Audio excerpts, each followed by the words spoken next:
Welcome back to another episode of the Tacho Show, and we're here in Aether Raids for a very fun and interesting season because we just got Pekomama, who is probably the best defensive mythic hero in the game right now. I mean, the impact that she has on defense is definitely widespread. If we go ahead and take a look at these replay lists, we got quite a lot of replays, which is good because I want to show off a lot of fights here. But we've had some successes, we've had some losses. Out of 12 fights, let's see here. Okay, so we took 4 losses. We lost Lift 3 times, and we had Lift loss control up for 1 of them.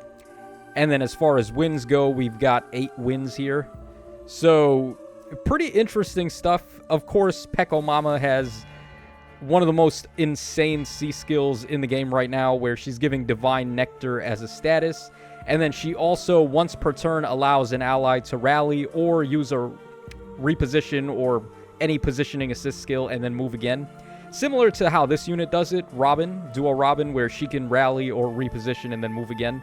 So that's a very powerful support to be giving to the whole team. And then Divine Nectar itself, at the start of combat, you heal back 20 HP, so that can be good against like melt damage and things like that.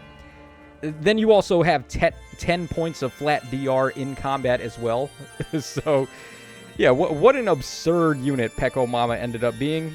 So I had to go for her. I had to summon her. I'm the defense guy, apparently, according to Phaeology. So, yeah, I wanted to have a decent defense, so I went for Heiðrún there. And as far as what we're doing on this team here, the idea is to just stall the enemies out as long as possible. So you're not going to be able to beat this on turn 1.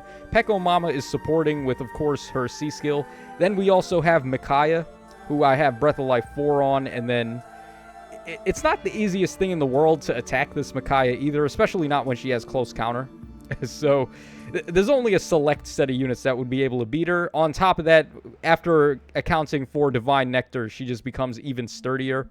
Ike, of course, very sturdy, very tough unit to get rid of. And then with the Celica ring, he has insane amounts of reach. So he's a unit that could also be making enemies pull their hair out.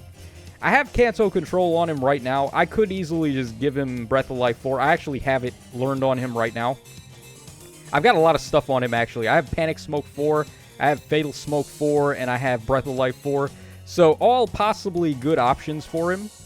But right now, this team doesn't have Kanto control, so I thought that's probably the thing I wanted the most.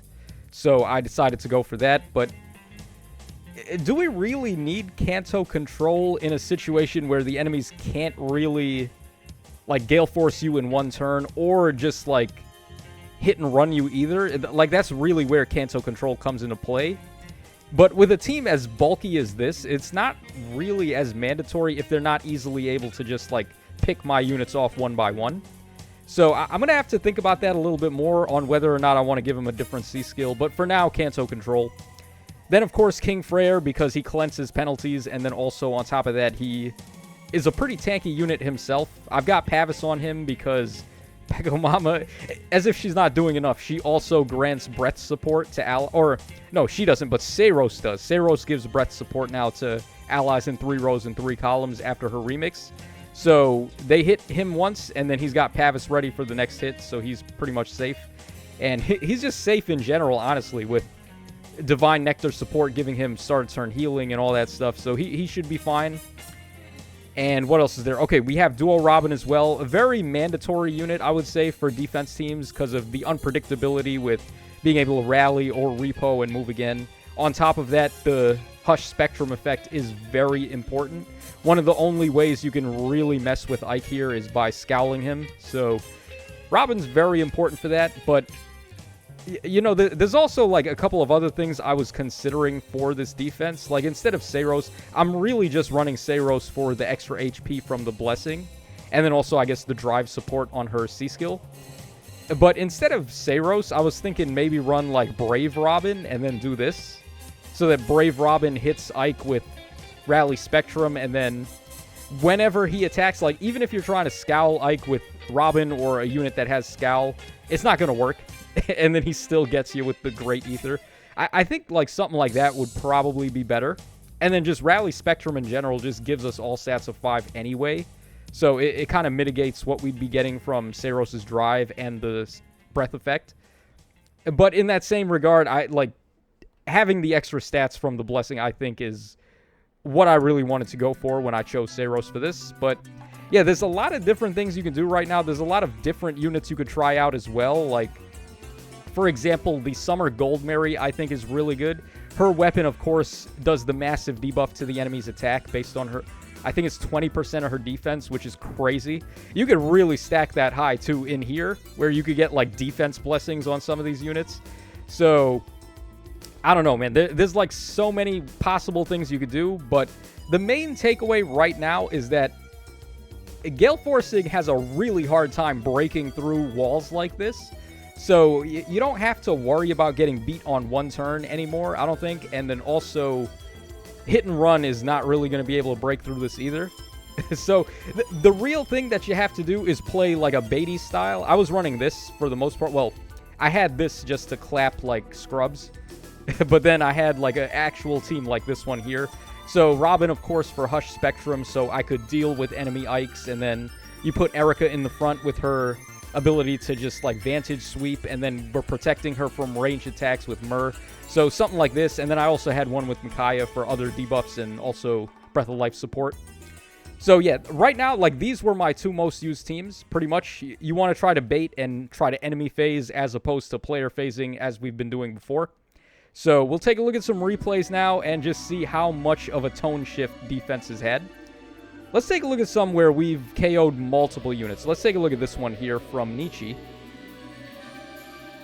Okay, so what is our boy Nietzsche up to? Okay, he's running Erica, which, like I said, is pretty good because the close not the close counter, but the Vantage sweeping is pretty effective.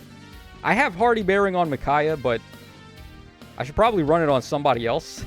I'm not sure who, though. Oh, also, I didn't have Pekomama from the start because I didn't get her right away. I had to just, like, daily YOLO pull on that banner until eventually I got Pekomama. So, for the proxy I was running here was Fallen Maria. You can run her if you don't have Pekomama, because, like, her miracle support effect is kind of good, but it's nowhere near as good as Divine Nectar, so I mean, that's something to consider. Also, I can run Cancel Control on her, so I don't have to run it on Ike. But anyway, let's see how this one does here without Pekomama, just in case, like, you don't have Pekomama yourself, so you can't run her. So this is just one example of what you could do without her. And then I would say probably replace Saros on this with Brave Robin, so you get Rally Spectrum on Ike. Okay, here we're going to bully him bad because of course, we have Cancel Control and stuff. I think he was trying to hit and run me, but with the Cancel Control and now the amount of reach we have, especially Ike with Celica Ring, it's very hard to get away. Okay, so yeah, I don't think we need to keep watching this one. It seems like he's already failed to do what he set out to do. Alright, we'll take a look at... Now, this one here, Croton, this was the first fight where we had access to Heiðrún. Alright, so this guy, he's got his Emblem here for, of course, turning off save skills. Not going to work, though, because I have King Freyr and I have Micaiah. King Freyr alone would be enough, but then, like, Micaiah is just there to heal up these two that King Freyr cannot reach. He's also got Erica, no seal, though, which is weird. Alright, Blazing Wind Gulveg, pretty common Gale Force unit. At plus 10 as well, interesting. Then we have Gale Force Ratatosker. And then we have Satyr as well, Mythic Satyr, probably to just shut down a unit with her end turn effect. Of course, there's a new Kanto control that can stop that too, so you could probably run that if you wanted. It's just that there's been so many banners to summon on, I couldn't possibly summon on all of them. Okay, so he, of course, has his Divine Vein, what is it, Vine effect? Or whatever it's called, the one that Ratatosker does that has Warp Bubble. So Ike wasn't able to warp in there. Now he has to do something, though. He has to try to player phase, but it doesn't look like Gulveg was able to, because he backed up there. Yeah, not much he could do. If your Gale Forcer, your initiator for Gale Force can't kill anything, then it's pretty miserable. Even with the second action, like, she would proc her Blazing Wind, and then she would fail to kill Myrrh. And then she would get the extra action from her B skill and try to attack again, and she still wouldn't kill Myrrh. So, yeah, Gale Force kind of out of luck right now. I wonder what DTM is doing for Gale Force, because, like, he's the Gale Force guy. Or at least out of the Fate Tubers, he is the Gale Force guy. There's probably, like, more Gale Force people on the Reddit and stuff. But, I don't know. I wonder what Gale Force players are doing to deal with Heiðrún. Because she's definitely shaken up the meta for sure. Alright, I think we can stop there. We got our cheeky KO. Okay, Tailtoe was able to beat... Or, I mean, Tailtoe, whatever. Tylito, as she was known in my translation of FE4. Okay, so Erica, +1. We got Plumeria, +8. Elamine, I don't even know why people bother with Elamine anymore. Yeah, he took off her C-skill for Breath of Life. That's what I would do too, probably. That's actually not a bad idea. Because, like, if he's already got a lot of merges on her and she's, like, one of his highest scoring offense mythics, her C-skill is totally useless now. You might as well just give her Breath of Life at this point. Okay, the Refined Ashura, +7. Then we have an Celica Ring Edelgard there. Brave or Winter Edelgard. And then this guy, Eikthyrdeer. the Palmon guy. So, or Pal World guy. And he's got Hardy Bearing. Yeah, he is very good against Ike. He's very good against a lot of things, actually. Like melee. Most melee units are incapable of dealing with him. So, yeah, he just wins every melee matchup for the most part, from what I've seen. Oh, that was an interesting move. So he just warps Erica right up there. Did he... Hold on, let's see here. Yeah, he's got... Oh, wow. He's got Soaring Echo on Elamine, too. This is a very modernized Elamine. If you've got a +10 Elamine, you probably want to do something like this with her at this point. So he puts Erica all the way over there. Interesting choice. Let's see what happens. Alright, so we're getting a lot of rallies off. I went nuts with the rally skills, by the way. I gave, like, everybody on this team a rally. Probably not necessary. I only needed it on, like, 1 or 2 guys. But the thing is, with Heiðrún, with teams like this, the fight is going to go on for multiple turns. It's not decided in one turn anymore. So, by having rally on everybody, it just adds up to the unpredictability of what can happen. So, like, that's what I was going for, but I'm probably going to change it a little for the next season. I'm going to run, like, reposition on some of these guys instead. Okay, so Erica was able to tank only 1 unit there, which was Robin. I might have to run, like, Legendary Lilina or something to deal with this, because another person also did this. They just plopped Erica right there in the, like, blind spot, and only Robin is able to attack from there. So, might be a good idea for me to run, like, Legendary Lilina or something, just to get rid of her. Or give Hardy Bearing to someone better. I'm not completely sold on Hardy Bearing on Micaiah, but it does work against a couple of key matchups for her. Yeah, like right there. This guy, I mean, Eikthyrdeer is damn near invincible in melee combat. Ike doesn't even stand a chance against him. Yeah, look at that. Alright, but his Erica is stuck there in the corner. For now. Yeah, but like I said, though, look how many turns this fight can possibly go on for. Like, he's still not out of the woods completely here. So, yeah, we're preparing more so for the long game as opposed to the short game for Aether Raids defense now. So, Cav lines are out. I would say, what else? Like, Cav lines were the turn 1 thing. Like, rally traps, too, are well, maybe not with Heiðrún, but you'd have to run, like, some sort of defensive unit, I would say. You want saves again. Saves are actually back for defense teams. Particularly Myr, because she comes with Warp Bubble. And then just, like, run Celica Ring on some crazy frontline melee unit, like either Emblem Ike or Summer Gold Mary, something like that. And then just, like, ball your units up and dare the opponents to try and come get rid of your units. Alright, so there we go. We got an attack off with Hardy Bearing on Micaiah, but it wasn't enough to get rid of Erica there. So, yeah, I'm probably going to switch this up. This is not going to be my permanent defense. But this was the very first round I was able to use it, so obviously it's not going to be foolproof on the first try. Let's take a look at a more recent replay. Let's take a look at this one from Lucent. Alright, we might look at one more loss after this and we'll call it a day. Alright, so this guy, he's got Eikthyrdeer as well.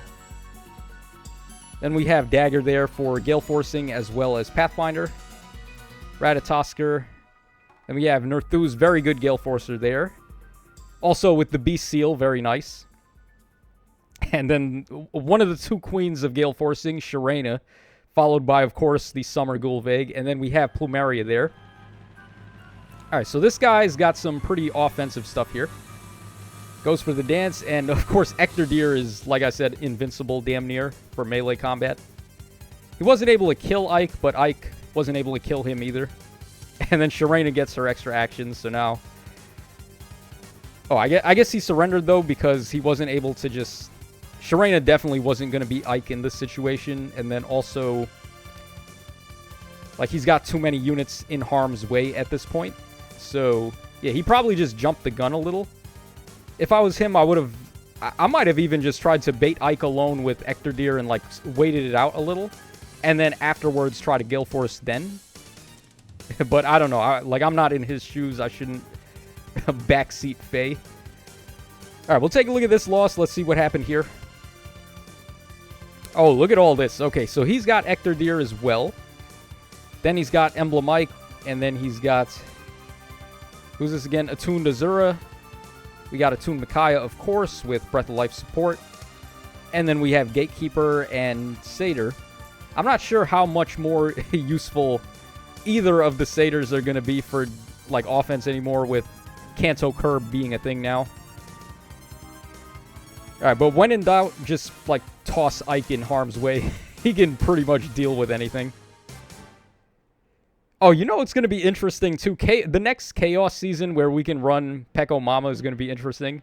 Because you can run her on offense there, and then it's going to be even harder to get rid of Emblem Ike and all the other hardy tanks. Yeah, I mean, we've gotten to the point, basically, now where offense and defense are basically doing the same thing. Right? Like, this guy's just running a bunch of tanks, and then I'm running a bunch of tanks. So it seems like that's just the thing you do now. For the most part. Which is good. I prefer a defensive style. Well, not defensive, but just, like, a more long-term game where everything isn't decided on one move.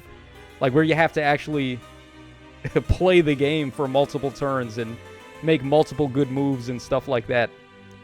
I think it just promotes better gameplay, and also it's more tactical when it comes down to it, as opposed to just, like, the caveman style of play before, like, before Breath of Life, before Pekomama. When the offensive nukes and, like, the melt damage was... There was no way to mitigate it whatsoever. You would just run and gun, right? Like, you would just... You kill an enemy unit, they kill your unit, and you just trade back and forth in SD until somebody loses. Or in Aether Raids, you just, like, one-turn the enemy in one shot without even trying. Like, now it feels a little bit more balanced. So I am actually satisfied with where the game is right now. Hopefully they don't mess things up, though, because, I mean, of course, they are known to not be the best when it comes to balancing. So I wouldn't be surprised if, come next month or next 2 months, all of a sudden offense is on top again and you can't tank anymore. But for the time being, it is cool to have a meta like this. It's very reminiscent of old Fae, too, right? Like, remember Year 1 and Year 2 when it was very stally and very baity? Like, it kind of gives me vibes of that, which is good. Okay, so this guy, he's of course not going to have any trouble. He's got Micaiah and he's got Eikthyrdeer, of course, who is just the king of melee. And he wasn't able to get the pots, but it was the final day, so I don't think he even needed them. So, yeah, there you guys go. Let me know your thoughts in the comment section down below about what was going on in the new Aether Raids season with these two added to the mix. Definitely some game-changing units, particularly Pekomama, I would say, for defense. Eikthyrdeer is good, but, like, you don't really need him for offense, and especially considering he's brand new, I don't think anyone is going to be running him for offense, because, like, you got to have a lot of merges on him for him to score high enough and stuff. Probably not worth it unless you're a whale. But yeah, let me know your thoughts in the comment section down below. This is your boy Tacho signing out, so take care, fellas, and I will catch y'all again on the flip side.